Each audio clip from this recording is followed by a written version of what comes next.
guys, Cora Linda here, and welcome to my podcast, Filmmaking, actually. As I mentioned in the intro episode, sometimes there's going to be some other people covering other topics who know things better than I do, such as my husband, the Executive Vice President of Space Dream Productions, Spaceship. But you can call him Spacey if you like. That's what most people do. Spacey was honored to host a workshop for the Organization of Independent Filmmakers titled How to Not Have to Fix It in Post. In this episode, part 1 of the workshop, Spacey discusses how to utilize the perspective of an editor to prevent a world of fix it in post. He also talks about the value of hands-on experience in editing across all aspects of filmmaking, like watching for continuity on set, knowing how to properly get good sound, knowing what kind of coverage you should shoot, and general story writing from when you first launched a project in the first place. All of these things come together to bring your project into post-production in a way that can save time, money, and headaches. So, enjoy. First of all, hello. Thank you for being here. I also want to thank the Organization of Independent Filmmakers for having me. Last week, my wife, Cora, presented the workshop on how to make a great film on a deadline. I highly recommend that you check that out. I am here to discuss the topic, how to not have to fix it in post. Okay, I got the title right. I was just thinking like, I'm going to screw this up and then I'm going to have to fix it in post. And that would be a very meta thing. So yay for me.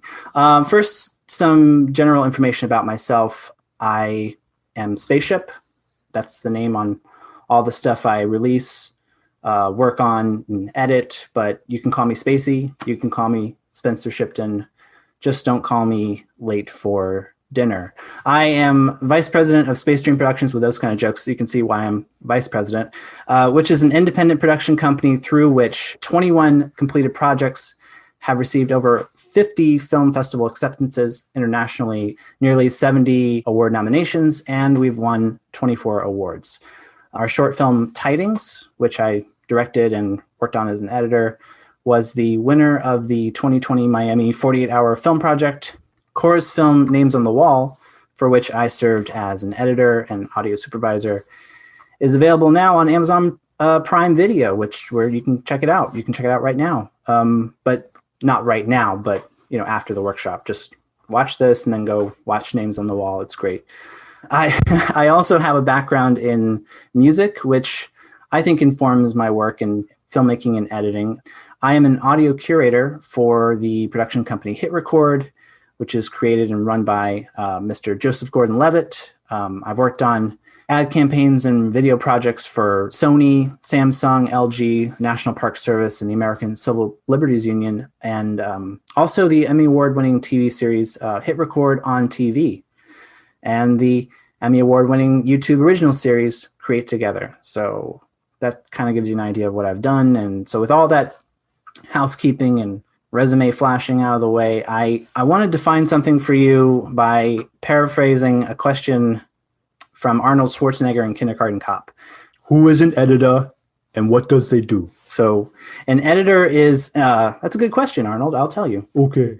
The editor is in charge of cutting and assembling the raw footage of a production after it's been shot, as well as dialogue, sound effects, graphics, special effects. It all comes together into a cohesive final product. This includes watching all the film footage and organizing it by scenes and takes, shaping selected footage into a story.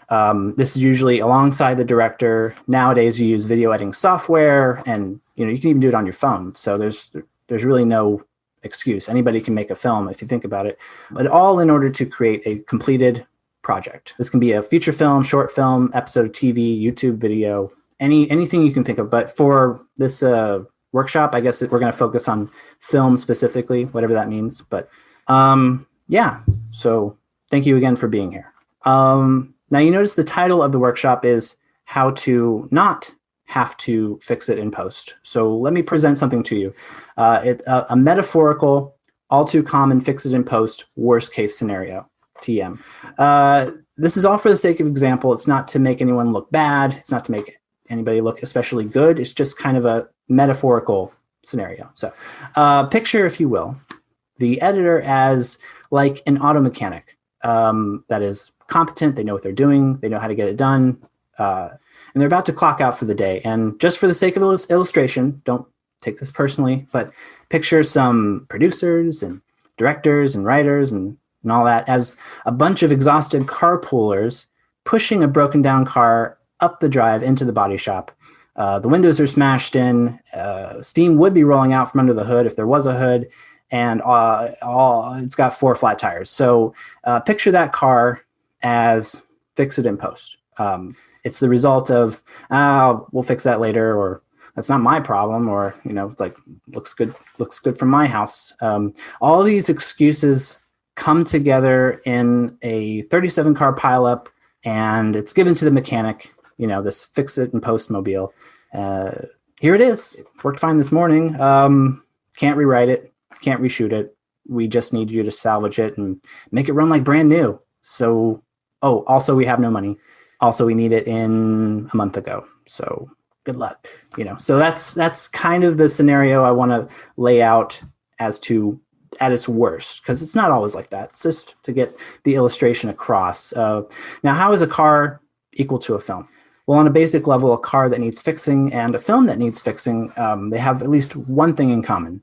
They're generally considered a total loss when the cost of repairs exceeds its worth. So the role of editor can go far beyond that point of no return when a film is in dire need of service and repair. So through all stages of filmmaking, from your initial idea, story development, to writing the screenplay, to pre-production, and even for your production, for principal photography, utilizing an editor's perspective. That's kind of what I want to go from here, is the editor's perspective. It can save you time, money, headaches. It's a way of noticing all those dashboard lights when they do come on, the check engine light, the check engine light, if you've ever seen Big Bang Theory. For something that is all too often put off until post-production, I suggest that you front load editing into your filmmaking, because it can make the difference between having a film that works and a film that is totaled. So everybody fasten your seatbelt, do the clicky thing. I don't know car parts, I'm sorry. So that's, yeah. What is an editor's perspective? Well, it's a qualified term. I don't claim to know the one true all-knowing perspective of the editor. When I say an editor's perspective, I simply mean my perspective. The perspective is mine. This is what I perspect. That's not a word, but try using it in Scrabble. Let me know how it goes. There's a scene from a film called Waiting for Guffman. It's one of my favorite movies.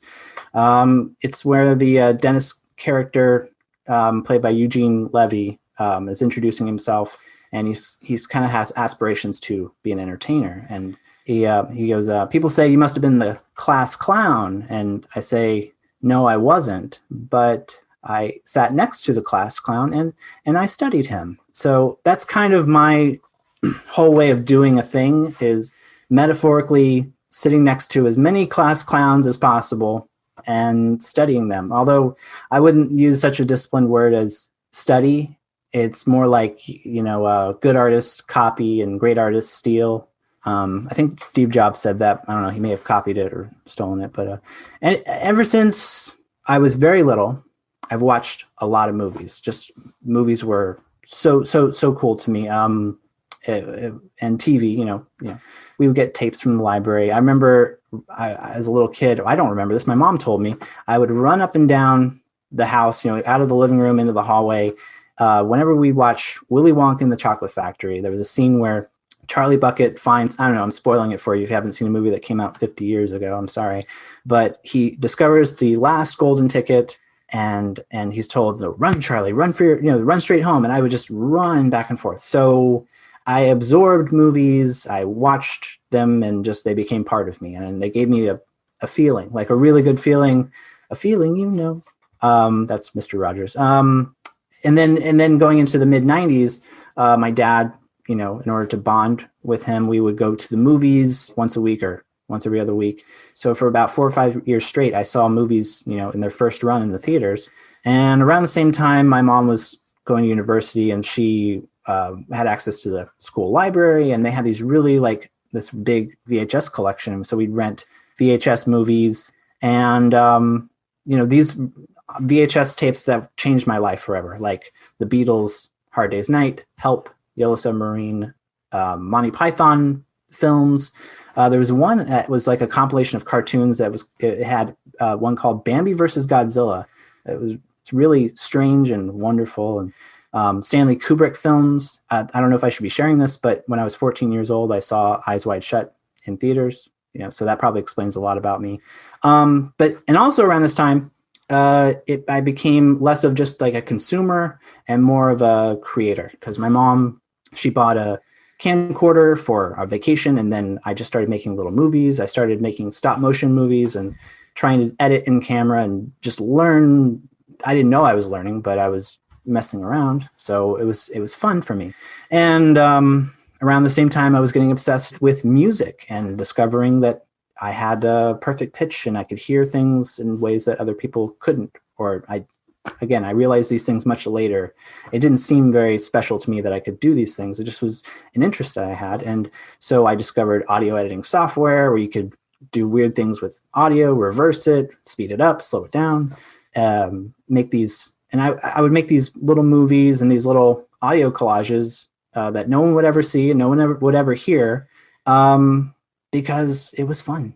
And that's how I spent my free time. And you're probably wondering, why are you telling us all of this? This is stupid. Well, I think what I'm trying to say is that the editor's perspective, there's someone who has, watched a lot of movies or read a lot of books or listened to a lot of music. It's whatever. You absorb things and then you turn around and you are actively making things. You're actually cutting things and trying things for yourself. So it's a lot of, gaining a sense of who you are, what your tastes are, and then putting out into your world. Maybe nobody else hears it, but maybe it's just you or your friends. And you're actively trying to make something, emulate what you love. So, and what's cool is that I never thought I would meet somebody who not only loved movies, but made them. And that was Cora. And I married her. So it's like a fairy tale ending. And it's still going too. So, but I digress. There's a great book about film editing that touches on this idea that I will get into. It's by the famous film editor and sound designer Walter Murch. He worked on Francis Ford Coppola movies. He worked on so many great movies. It's called In the Blink of an Eye, and one chapter stood out in particular to me regarding a concept he calls the Rule of Six. So it's a list of priorities for editing, and the way that he ordered it from lowest to highest importance sort of confirmed and made real something that I already believed, if that makes sense. The idea that editing can be used for so much more than continuity, where it's just you're trying to match shots and somebody picks up the cup and then you do another shot and they're holding the cup in the same position. So matching action, basically. So, but anybody who's seen movies like A Hard Day's Night or Monty Python and the Holy Grail or 2001: A Space Odyssey can tell you that continuity is often overrated.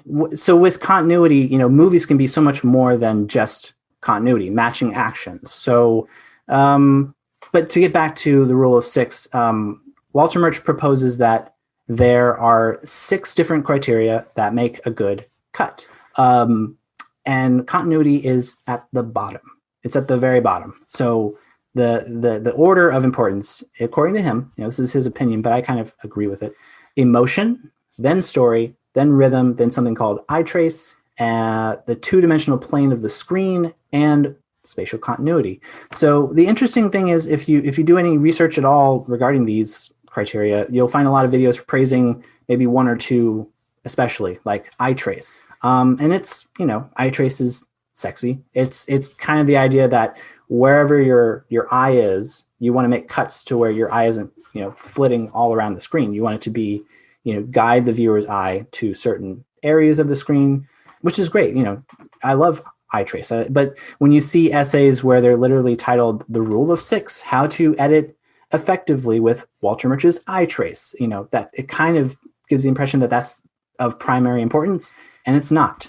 The way that he orders these criteria, emotion is ranked number 1 at 51%. That means that all the other criteria added up are not as important as emotion. So there's a quote: if you have to give up something, it's, talking about priorities.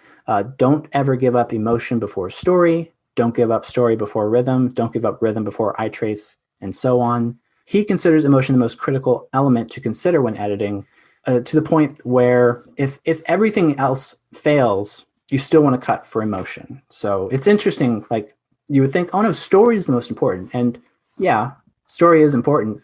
But I think the feeling, this is my take on it, that, the feeling I get from a movie, it can sort of transcend the story itself, So I agree with Walter Murch on that point, but there is one thing that I kind of disagree with him on. And that is he believes that editors don't belong on set. They need to come to the footage fresh, right? And, knowing, for instance, that a shot maybe took a whole day or 2 days to get, it might bias you toward using it rather than not using it. And I get that. But on the other side of the coin, when you look at the bigger problems, you can see why editors should be involved early on. Fast turnarounds plus a lack of planning more often than not equals total disregard for the editor, because they're essentially the last step in the pipeline. And the funny thing is, if you pass the buck until it can't be passed anymore, it's not even really the editor who is stuck with all the problems, that were not monitored along the way. If it's you, who made this movie, it's your problem. On a purely business side, if you've got the money to pay them and the tools exist to fix it, an editor is happy to line their pockets with your mistakes all day long. So, and if you don't have the money and there's no tools to fix it, then it's not their problem. It comes back to that. It's not their problem. It's your problem. So, and then look at, on the creative side, the time that is spent by an editor fixing problems is time that they're not spending on elevating the emotion, elevating the story, the rhythm, the visuals, all the things that makes an editor most valuable to a project. So if they have to spend their times on problems and not on the film, then it's not their problem, it's yours. So this is what it's not to say you're wrong or they're right. It's just, what I'm proposing is that the editor's perspective should blur all these lines between the separate phases of production to save you from those problems. Before a film is edited and assembled, before it's even shot, before it's planned, before it's prepped, before it's even written, we got to go back to where it really starts, the idea. There's a little light bulb. There's a light bulb there, but just imagine it's right above my head, like ding. I want to talk about a fantastic area of filmmaking in terms of its creative process and the amazing results, amazing track record, as well as the editor's perspective. And that's animation, specifically Pixar. Pete Docter is a director, animator, screenwriter, amazingly talented, storyteller who contributed to the story and characters of Toy Story. He wrote treatments for Toy Story 2 and WALL-E, and he directed Monsters Incorporated, Up, Inside Out, and Soul. So great track record, I think. And he gave a talk where he said it all starts with an idea, and you develop the idea, and if it's a good idea, it moves into story development. And so that's where they talk about the idea, they research, they kick it around, and within the development team. And sometimes that's as far as an idea goes. It might go there, but it might die there too. So from an editor's perspective, this is great. I approve. Good ideas never die, and bad ideas should never make it past that development stage and into the writing and into the production itself. And that's subjective, because there might be someone out there who doesn't like any of your ideas, and that's their problem, because art is subjective.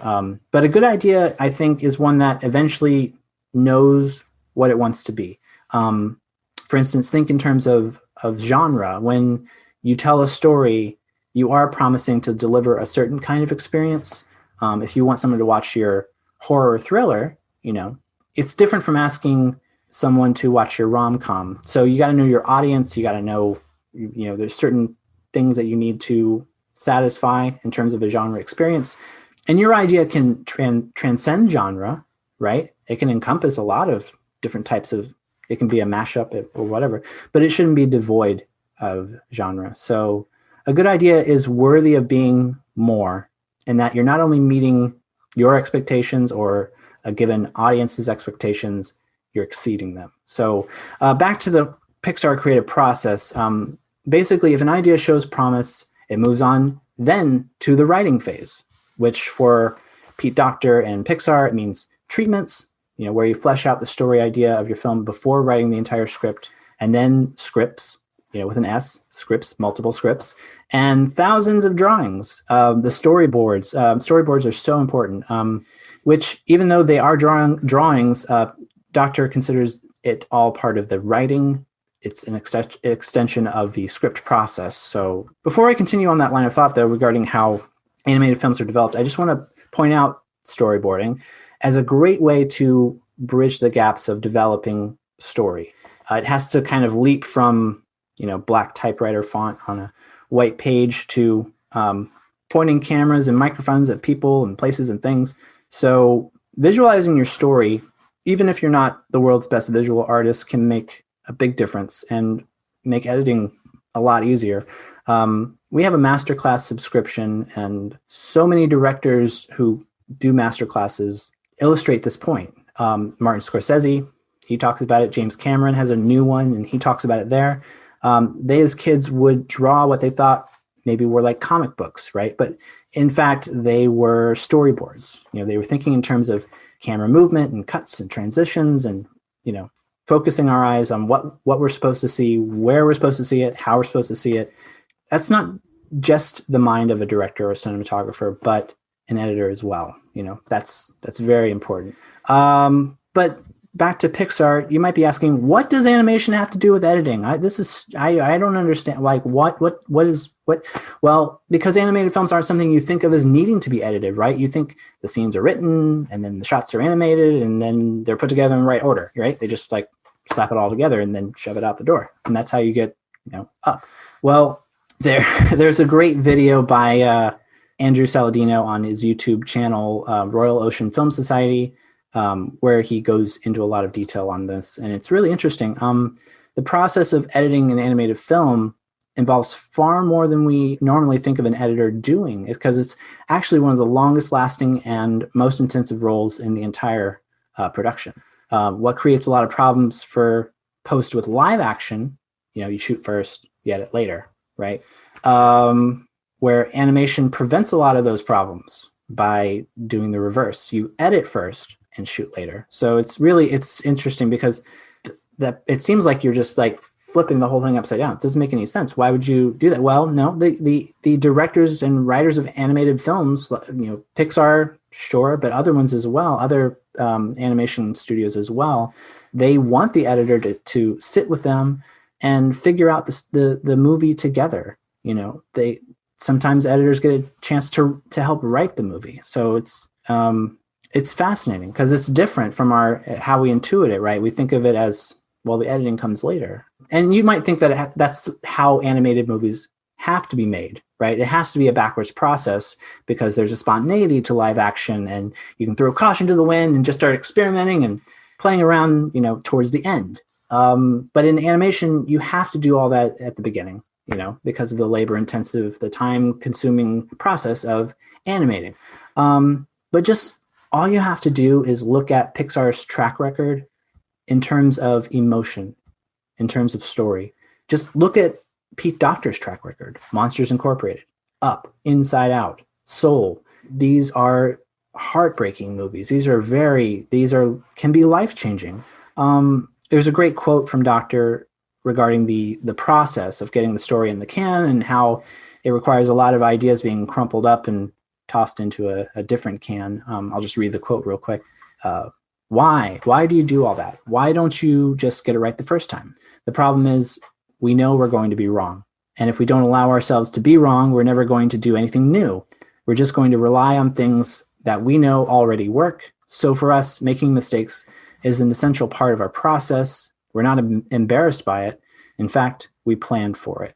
So I love that, because from a fix and post perspective, you think, the idea is to eliminate mistakes. And in fact, it's just better to get all of your mistakes out of the way as early on as possible, because that's kind of like my story of like learning to, make movies as a kid and learning to edit as a kid. If you get all of your bad stories out of the way early, I'm not saying that my stories are great now. I'm just saying, you get the idea. Kind of like the 10,000 hours concept, that the Beatles, for example, like they got all of their bad songs out of them before they came to America, basically. So it's interesting to think in that way, that you might as well get all of their mistakes out of the way. Plan for making mistakes. Give yourself room to make mistakes. So some quick tips for writing from an editor's perspective. I'll just kind of read these off and expound. Take your time. If you're working on a deadline, that can be tough. But if you're drafting, screenplay, if you're trying to write something, take some time away from your script to recharge your creative juices. Because, this is true for film editing too. You can't just be a slave to the computer the whole time. You have to, go out and get some sunshine. You have to be, your synapses need to fire properly, get a good amount of sleep. And, but sometimes that can't happen. And, it happens. Trust me, it happens. But make sure you don't spend too much time away, because there is a difference between resting and procrastinating. Don't cling to your first draft. It's very easy to become attached to the first draft or drafts, multiple drafts. Clinging to that original vision you have so much that it can be like giving up your firstborn child in order to change it. Like, no, I want it this way. You're going to have to learn to let go and be open to major changes, because great ideas ultimately come from revising and refining good ideas. So it's a process that requires an open mind, which you can't have if you're, first draft only. That's the only, you have to be open to revisions. That's kind of the Pixar process too. I just bumped the little thing. Cut scenes that don't further emotion, story, rhythm, etc. And by cutting scenes, I mean eliminating them. Get rid of them, put it like just like gone. Every scene in your film has to have a specific purpose, that helps move the story forward, moves viewers toward the conclusion. To decide whether or not a scene should be cut, just ask the question, what is this scene's purpose? And does it help my movie get to where I want it to go? If you can't think of the purpose, in relation to the plot, where it's supposed to go, you have to get rid of it. You have to. But also know the difference between what to cut and what to keep, because, a scene that might otherwise get cut because it doesn't further the story, but feels emotionally right, relating to the rule of 6, don't cut it. There's no reason to cut it if you truly believe, if you're fighting for it. And also this is something that I do when I write, and I don't think I'm the only one that does this, but I want to share it. When you're writing, why not think in terms of what it's going to become, in terms of cuts, transitions, from shot to shot. Now, some people might think, well, that's the director's job, or that's where the director can create on it. And that's fine, that's fine, because the script is kind of what you go by. But as a writer, if you believe strongly that it needs to flow a certain way, why not write it that way? So in terms of a simple, cut versus a transition, do you dissolve to show the passage of time, or do you cut? Sometimes you can think in those terms of dissolves and fades. Cutaways, if you want to do an insert, you can write that into your script. If you want to see a close-up of something, or if you want to, focus our attention, thinking visually is a good way to do that. Cross-cutting. This is great. Obviously cross-cutting is something where if you're on the phone with someone, then I'll be over here and they'll be on the phone here, or we'll be cutting back and forth between two different places, and we're like, hello, and they're like, hi.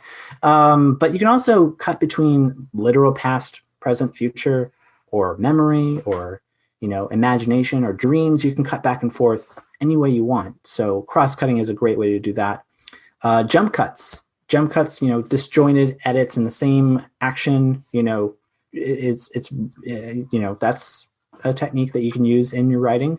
And match cuts are so, if you've ever seen, there are some famous ones. There's obviously Lawrence of Arabia. He blows out the match and it goes to a the sunrise or sunset. It's like, it's really, there's a lot of power in just the images. And that leads us to the next point. This is my own pet thing. So cut dialogue, create visuals. Dialogue is important, and you can write your film like a novel, and that's totally fine. That your characters can talk.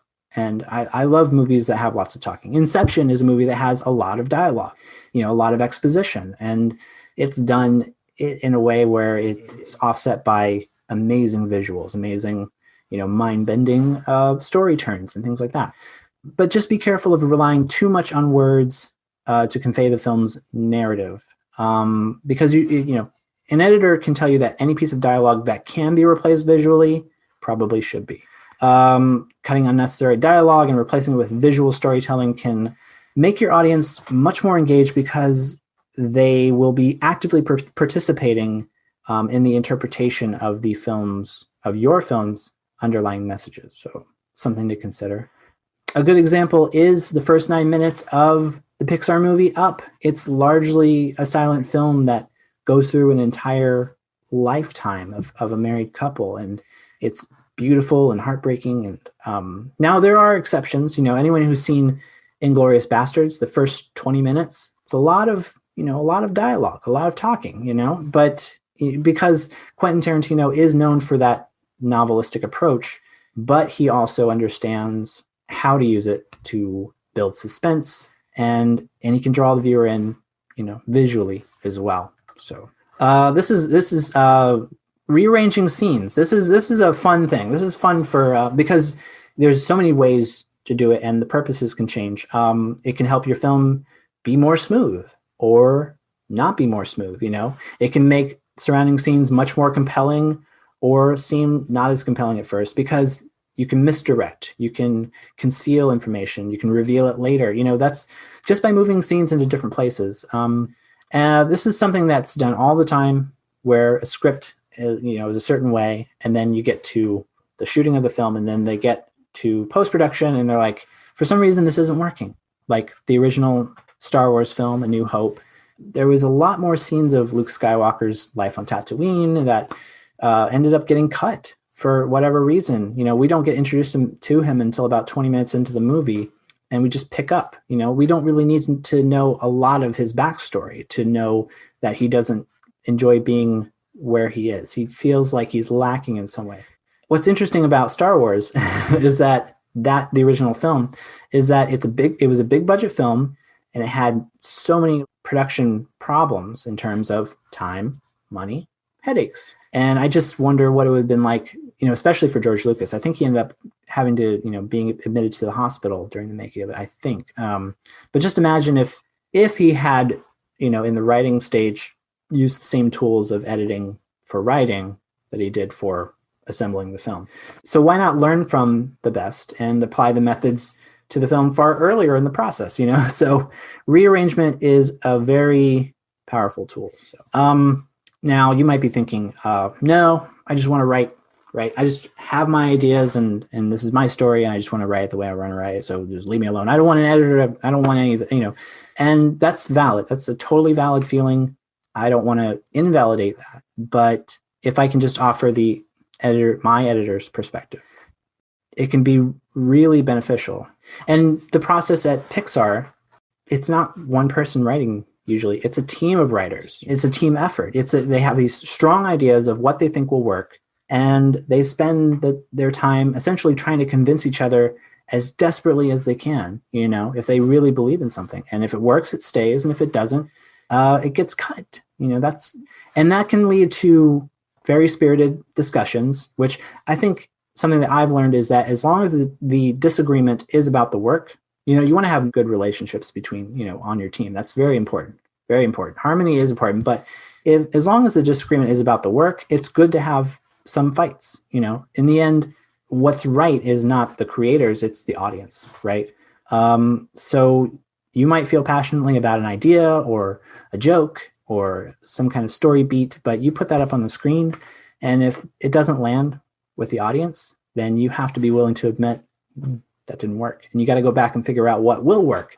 But if you're writing for an audience of one, yourself, then you don't have to worry about what an audience thinks. So that sounds a little facetious or mean, but at the same time, you don't have to worry about that stuff if you don't care about your audience. That sounds kind of mean. I'm sorry, but moving on. I wonder if at this point, if anyone has any questions or anything, or if I should just keep going and then plow right through this, because I feel like I'm making pretty good time. So if there's no questions at all, I'll just keep going.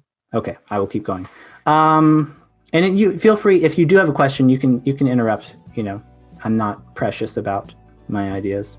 Maybe I am just a little bit, but you can kindly unmute yourself and say that you have a question. So, I'll keep going. Oh, wonderful. All right. That was part 1 of Spacey's workshop. A big thank you to the Organization of Independent Filmmakers and to everyone who participated. Stay tuned for part 2. Bye.